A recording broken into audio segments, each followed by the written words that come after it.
الحرب العالمية الثانية هي حرب دولية بدأت في الأول من سبتمبر من عام 1939 في أوروبا، وانتهت في الثاني من سبتمبر عام 1945.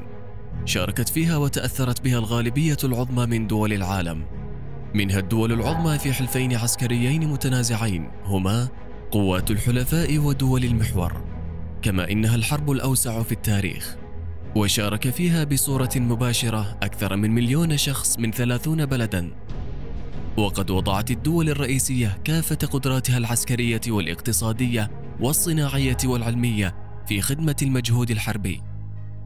تميزت الحرب العالمية الثانية بعدد كبير من القتلى المدنيين. القصف الاستراتيجي الذي أودى بحياة 1,000,000 شخص، ومنه القنبلتان الذريتان اللتان ألقيتا على هيروشيما وناكازاكي. أدت الحرب إلى وقوع ما بين 50 إلى 85 مليون قتيل، لذلك تعد الحرب العالمية الثانية أكثر الحروب دموية في تاريخ البشرية.